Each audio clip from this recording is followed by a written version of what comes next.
श्रीराघवेन्द्रार्य श्रीराघवेन्द्रार्य श्रीराघवेन्द्रार्य पाहि प्रभो।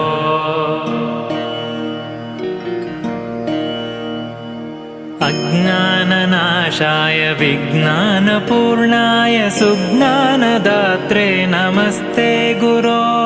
श्रीराघवेन्द्रार्य श्रीराघवेन्द्रार्य ಇವಾಗಿನ ಹೆಸರು ಬಂದು ಬಿಚ್ಚಾಲೆ ಅಂತ ಆಗಿದೆ. ನೀವೆಲ್ಲ ಮಂತ್ರಾಲಯಕ್ಕೆ ಹೋಗಿ ಬಂದ್ರ ಎಲ್ಲಾರು? ಮಂತ್ರಾಲಯದ ಹಳೆ ಹೆಸರು ಮಾಂಚಾಲೆ, ಇವಾಗಿನ ಹೆಸರು ಬಂದು ಮಂತ್ರಾಲಯ ಅಂತ ಆಗಿದೆ. ನೀವೆಲ್ಲ ಪೂಜ್ಯ ರಾಘವೇಂದ್ರಾಯ ಸತ್ಯ ಧರ್ಮರತಾಯ ಚ ಮಂತ್ರ ಕೇಳಿದಿರಲ್ವಾ? ಆ ಮಂತ್ರ ಶುರುವಾಗಿದಂತಹ ಕ್ಷೇತ್ರ ಇದು.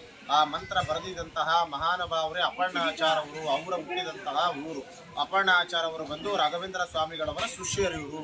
ಇದೇ ಊರಲ್ಲಿ ರಾಘವೇಂದ್ರ ಸ್ವಾಮಿಗಳವರು ಅವರ ಮಂತ್ರಾಲಯಕ್ಕೆ ಅವರು ಬೃಂದಾವನ ಪ್ರವೇಶ ಹಾಕಿನ ಮುಂಚೆ 13 ವರ್ಷ ಕಾಲ ಈ ಕ್ಷೇತ್ರದಲ್ಲಿ ರಾಘವೇಂದ್ರ ಸ್ವಾಮಿಗಳವರು ಶಿಷ್ಯರ ಜೊತೆಗೆ ಅಪರ್ಣಾಚಾರ್ಯವರ ಜೊತೆಗೆ ಈ ಕ್ಷೇತ್ರದಲ್ಲಿ ಇದ್ದಿದ್ದು. ಅವರು ಇಲ್ಲಿರೋ ಕಾಲದಲ್ಲಿ ನಿಮಗೆ ಎದುರುಗಡೆ ಬೃಂದಾವನ ಕಾಣಿಸ್ತಾನೆ ಎಲ್ಲರಿಗೂ.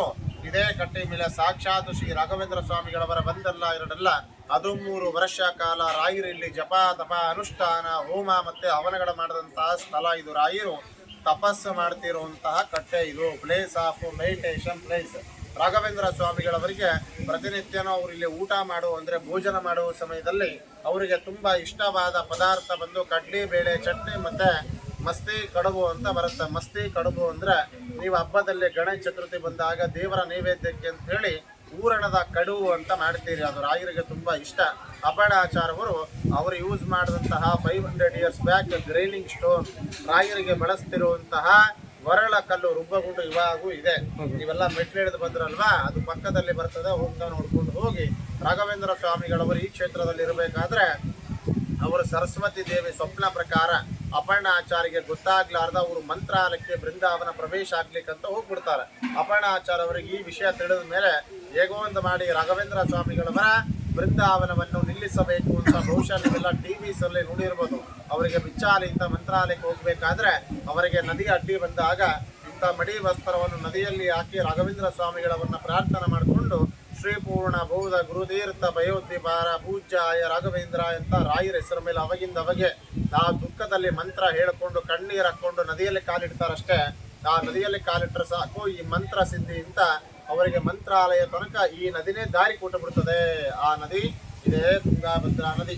ಇಲ್ಲಿಂದ ಅವರು ಮಂತ್ರಾಲಯಕ್ಕೆ ಹೋಗಷ್ಟಿಗೆ ಶ್ರೀ ರಾಘವೇಂದ್ರ ಸ್ವಾಮಿಗಳವರ ಬೃಂದಾವನ ಕಂಪ್ಲೀಟ್ ಆಗಿ ಮುಗಿದೋಗಿರ್ತದೆ. ಅಷ್ಟೊತ್ತಿಗೆ ಆ ಬೃಂದಾವನ ನೋಡಿದ ತಕ್ಷಣ ಅವರಿಗೆ ತಟ್ಟುಕೊಳ್ಳಾರ್ದ ಬಾಯಿಯಲ್ಲಿ ಹೇಳೋ ಮಂತ್ರ ನಿಲ್ಲಿಸಿ ಅವರ ಜೋರು ಅಳುಕೊಂತ ಕಿರ್ಚ್ಕೊಂತ ಅವರ ಬೃಂದಾವನ ಮುಂದ್ಗಡೆ ಅವರ ಮೂರ್ಛದಿಂದ ಕೆಳಗಡೆ ಬಿದ್ದು ಬಿಡ್ತಾರೆ. ಅವರ ಬಿದ್ದ ತಕ್ಷಣನೇ ಬೃಂದಾವನ ವೈಬ್ರೇಷನ್ ಆಗಿ ಶೇಕ್ ಆಗಿ ಅಲಗಾಡಿ ಬೃಂದಾವನ ಒಳಗಿಂದನೇ ರಾಯರು ಒಂದು ಧ್ವನಿ ಮುಖಾಂತರ ಹೇಳ್ತಾರೆ, ಸಾಕ್ಷಿ ಅಯಾಸ್ತೋತ್ರೈಹಿ ಅಂತ ಹೇಳಿ. ಬೃಂದಾವನ ಒಳಗಿಂದ ರಾಯರು ಹೇಳ್ತಾರೆ, ನೀನು ಇಷ್ಟೊತ್ತು ನನ್ನ ಹೆಸರ ಮೇಲೆ ಮಂತ್ರ ಹೇಳ್ಕೊಂಡು ನನ್ನಕ್ಕೋಸ್ಕರವಾಗಿ ನೀನು ಇಲ್ಲಿ ಮಂತ್ರಾಲಯ ತನಕ ಬಂದಿದೆಯಲ್ವಾ, ನೀನು ಬರೋದೆಲ್ಲ ನಾನು ಕಣ್ಣಾರ ನೋಡಿದ್ದೇನೆ ಅಂತ ಹೇಳ್ತಾರೆ. ನೀನು ಮಾಡಿದಂತಹ ಇಷ್ಟೊತ್ತು ನನ್ನ ಹೆಸರ ಮೇಲೆ ಆ ಮಂತ್ರಕ್ಕೆ ಆ ಅಯಗ್ರೀವ ದೇವರ ಮುಖಾಂತರ ನಾನೇ ಸಾಕ್ಷಿ ಇದ್ದೀನಿ. ನೀ ನನ್ನಕ್ಕೋಸ್ಕರವಾಗಿ ಈ ವಯಸ್ಸಲ್ಲಿ ಮಂತ್ರಾಲಯ ತನಕ ಬರಬೇಡ. ನಾನು ಜಪ ಮಾಡ್ತಿರುವಂತಹ ಕಟ್ಟೆ ಈಗ ನಿಮ್ಮ ಊರಲ್ಲಿ ಬಿಚ್ಚಾಲೆಯಲ್ಲಿ ಅರಳಿ ಮರದ ಕೆಳಗಡೆ, ಅಲ್ಲಿ ನೀನು ಒಂದು ಪ್ರಥಮ ಏಕಶಿಲಾ ಬೃಂದಾವನ ಅಂದರೆ ಒಂದೇ ಶಿಲೆಯಲ್ಲಿ ಬೃಂದಾವನ ಕಟ್ಟು ಸ್ಥಾಪನೆ ಮಾಡು. ನೀನು ಬರಬೇಡ, ನಾನೇ ಬಂದು ನಿನಗೆ ದರ್ಶನ ಕೊಡ್ತೇನೆ ಅಲ್ಲಿ ಅಂತ ರಾಯರು ಹೇಳಿದಾಗ ಅವರು ಅದೇ ದುಃಖದಲ್ಲಿ ಬಂದು ರಾಘವೇಂದ್ರ ಸ್ವಾಮಿಗಳವರು ಹೇಳಿದ ಹಾಗೆ ಅವರ ಜಪ ಮಾಡ್ತಿರುವಂತಹ ಕಟ್ಟಿ ಮೇಲೆ ಸ್ಥಳದಲ್ಲಿ ಒಂದೇ ಶಿಲೆಯಲ್ಲಿ ಬೃಂದಾವನ ಪ್ರತಿಷ್ಠಾಪನೆ ಮಾಡಿದ್ರು. ರಾಘವೇಂದ್ರ ಸ್ವಾಮಿಗಳವರ ಅಪರ್ಣಾಚಾರ್ಯವರಿಗೆ ಮಾತು ಕೊಟ್ಟ ಹಾಗೆ ಜ್ಯೋತಿ ರೂಪದಿಂದ ಇಲ್ಲಿ ದರ್ಶನ ಕೊಟ್ಟಿರುವಂತಹ ಬೃಂದಾವನ ಫಸ್ಟ್ ಬೃಂದಾವನ ಇದು. ಬೃಂದಾವನ ಚೆನ್ನಾಗಿ ಗಮನಿಸಿ ನೋಡಿ, ಒಂದೇ ಶಿಲೆ ಕಾಣಿಸುತ್ತೆ. ಈ ತರ ನಿಮಗೆ ಬೃಂದಾವನ ಈ ಕ್ಷೇತ್ರದಲ್ಲಿ ಬಿಟ್ಟರೆ ನಿಮ್ಗೆ ಎಲ್ಲೂ ಸಿಗಲ್ಲ ನೋಡ್ಲಿಕ್ಕೆ. ಇವಾಗೂ ಅಪರ್ಣಾಚಾರ್ಯವರ 6th ಜನರೇಷನ್ ಇದ್ದಾರೆ. ಇವಾಗಿರೋರು ಬಂದು 6ನೇ ಜನರೇಷನ್ ಅಂತ.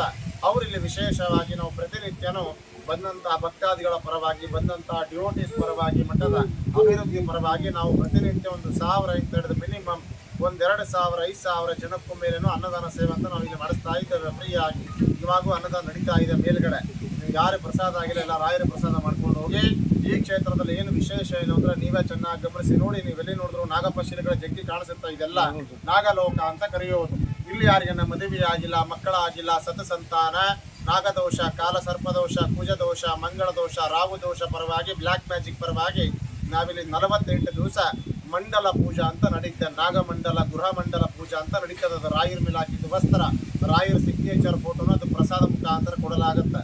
ನೀವು ಬರ್ಬೇಕಾದ್ರೆ ನಾಗಪ್ಪನ ಗೋಪುರ ನೋಡಿದ್ರೆ ಅಲ್ಲಿ ದೊಡ್ಡ ನಾಗಲೋಕ ಅಂತ ಬಂದಿರ್ತಾರೆ. ನಾವು ಮಂಗಳವಾರ 108 ಲೀಟರ್ ಕ್ಷೀರ ಅಭಿಷೇಕ ಅಂತ ಮಾಡಿಸ್ತಾರೆ. ಮ್ಯಾರೇಜ್ ಪರ್ಪಸ್ಗೆ, ಸಂತಾನ ಪರ್ಪಸ್ಗೆ, ಕಾಲಸರ್ಪದೋಷ ಪರ್ಪಸ್ಗೆ.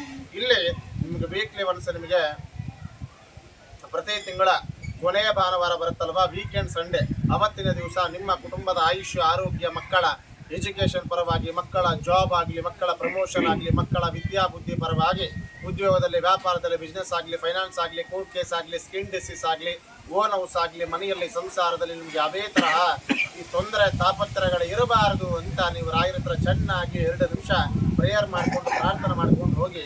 ಅದಕ್ಕೋಸ್ಕರವಾಗಿ ಭಾನುವಾರ ನಿಮ್ಮ ಪರವಾಗಿ ನಾವಿಲ್ಲಿ ಹೋಮಗಳು ನಡೆಯುತ್ತೆ. ಸುದರ್ಶನ ಹೋಮ, ನವಗ್ರಹ ಹೋಮ, ಧನ್ವಂತರಿ ಹೋಮ, ಮೃತ್ಯುಂಜಯ, ಪೌಮಾನ ಹೋಮಗಳು ನಡೀತವೆ. ನಿಮಗೆ ಲಾಸ್ಟ್ ಒಂದೇ ಹೇಳ್ತೇನೆ, ಎಲ್ಲಕ್ಕಿನ ಈ ಜಗತ್ತಲ್ಲಿ ದೊಡ್ಡ ದಾನ ಅದು ಪುಣ್ಯದಾನನೇ ಅನ್ನದಾನ ಅಂತ ಕರೀತೇವೆ.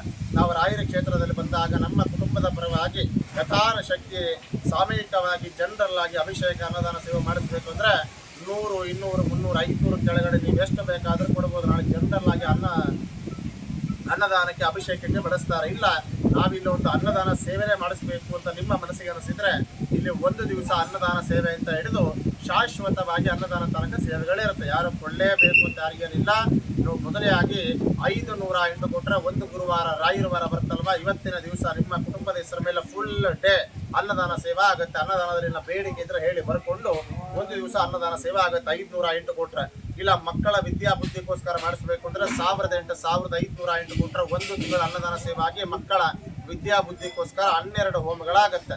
ಇಲ್ಲ ನಾವು 1 ವರ್ಷ ಅನ್ನದಾನ ಮಾಡಿಸ್ಬೇಕು ಬರೀ ಅನ್ನದಾನ ಅಂತಂದ್ರೆ 2008, 2508 1 ವರ್ಷ ಅನ್ನದಾನ ಸೇವೆ ಆಗುತ್ತೆ. ಇದರಲ್ಲಿ ಗೋದಾನ, ಗೋಗ್ರಾಸ, ಗೋ ಸಂರಕ್ಷಣೆ ಬರ್ತದೆ. ಇಲ್ಲ ಮದುವೆ, ಸಂತಾನ, ನಾಗದೋಷಕ್ಕೆ ಮಾಡಿಸ್ಬೇಕು ಸರ್ವಕಾರಿ ಅಂದ್ರೆ 1 ವರ್ಷದ ಸರ್ವ ಸೇವೆ ಅಂತ ಮಾಡಿಸ್ತೇವೆ. ಅದು ಬಂದು 5008 1 ವರ್ಷ ಸರ್ವ ಸೇವೆ ಆಗುತ್ತೆ. ರಾಯರ ಶೇಷ ವಸ್ತ್ರ, ರಾಯರ ಒರಿಜಿನಲ್ ಫೋಟೋ ಜೊತೆಗೆ ರಾಯರ ಹುಟ್ಟಿದ ಹಬ್ಬ, ರಾಯರ ಆರಾಧನೆ ಬರುತ್ತೆ. ನೆಕ್ಸ್ಟ್ ತಿಂಗಳು 20, 21, 22 ಲಕ್ಷಾಂತರ ಜನ ಇರ್ತಾರೆ. ಆ ರಾಯರ ಆರಾಧನೆ ಸಂಪೂರ್ಣ ನೀವು ಫುಲ್ ಡೇ ಅನ್ನದಾನ ಸೇವೆ ಮಾಡಿಸ್ಬೋದು. ಇಲ್ಲ ನಾವು ಶಾಶ್ವತ ಮಾಡಿಸ್ಬೇಕಂದ್ರೆ ಕೂಡ ಇಲ್ಲಿ ನಿಮಗೆ ಲೈಫ್ ಟೈಮ್ ಪೂಜೆನೂ ಇರುತ್ತೆ. ಅದು ಬಂದು ನೀವೇ ಹೇಳಿ ಡೇಟ್ ಪ್ರಕಾರನೇ ಮಾಡ್ತಾರೆ. ಅದು ಹುಟ್ಟಿದವ ಪರವಾಗಿ ಮದುವೆ ದಿವಸ ಅಂತ ಹೇಳಿ ಅದು 10,008 ಕೊಟ್ಟರೆ ಶಾಶ್ವತ ಪರ್ಮನೆಂಟ್ ಆಗಿ ಅನ್ನದಾನ ಸೇವೆನೂ ಬರುತ್ತೆ. ಅನ್ನದಾನಕ್ಕೆ ಕ್ಯಾಶ್ ಕೊಡಬೇಕು ಅಂತಿಲ್ಲ. ಇದು ಅಪರ್ಣ ಆಚಾರ ಅವರ ಸೇವಾ ಟ್ರಸ್ಟೆಡ್ ಅಕೌಂಟ್ ಇರುತ್ತೆ, ಸ್ಕ್ಯಾನರ್ ಇರುತ್ತೆ ಮಠದ್ದು. ಅನ್ನದಾನಕ್ಕೆ ಆನ್ಲೈನ್ ಕೂಡ ಮಾಡ್ಬೋದು. ಇಲ್ಲಿ ಯಾರ್ದು ಪ್ರಸಾದ ಆಗಿಲ್ಲ ಮೇಲ್ಗಡೆ ಪ್ರಸಾದ ಮಾಡ್ಕೊಂಡು ಹೋಗಿ. ನೀವು ಜನರಲ್ ಆಗಿ ಮಾಡಬೇಕು ಅಂದ್ರೆ 100, 250 ಸಾಕು ಕೊಡ್ಬೋದು. ಜನರಲ್ ಆಗಿ ಬಳಸ್ತಾರೆ. ಅಭಿಷೇಕ ಇದು ನಾವು ಅನ್ನದಾನ ಸೇವೆ ಮಾಡಿಸ್ಬೇಕು ಅಂದ್ರೆ 1 ದಿವಸ ಅಂತ ಹಿಡಿದು ಲೈಫ್ ಟೈಮ್ ತನಕ ಸೇವೆಗಳಿರುತ್ತೆ. ಕ್ಲಿಯರ್ ಆಗಿ ಹೇಳಿ ಬರ್ಕೊಂಡು ಮಾಡ್ತಾರೆ. ಜನರಲ್ ಆಗಿ ಕೂಡ ಮಾಡ್ಬೋದು. ರಸೀದಿ ಕೊಡ್ತಾರೆ ನಿಮ್ಮ ಹೆಸರ ಮೇಲೆ. ಸಾವಿರಾರು ಜನ ಭಕ್ತಾದಿಗಳು ಊಟ ಮಾಡ್ತಾರೆ. ಊಟ ಮಾಡಿದಂಥ ಭಕ್ತಾದಿಗಳು ನೆನೆಸ್ತಾರೆ ನೋಡಿ. ಅದೇ ನಿಮಗೆ ರಾಯರ ಕಾಪಾಡೋದಂತ ಹೇಳ್ತಾ 1 ಸಲ ಅನ್ನದಾನ ಸೇವೆ ಮಾಡಿಸಿ ಹೋಗಿ. ನಿಮಗೆ ಗೊತ್ತಾಗುತ್ತೆ ಎಲ್ಲ ಒಳ್ಳೇದಾಗ. ಎಲ್ಲರೂ 2 ನಿಮಿಷ ಚೆನ್ನಾಗಿ ಪ್ರಾರ್ಥನೆ ಮಾಡ್ಕೊಂಡು ಬನ್ನಿ. ಮಂತ್ರಾಕ್ಷತೆ ಕೊಡ್ತಾರೆ.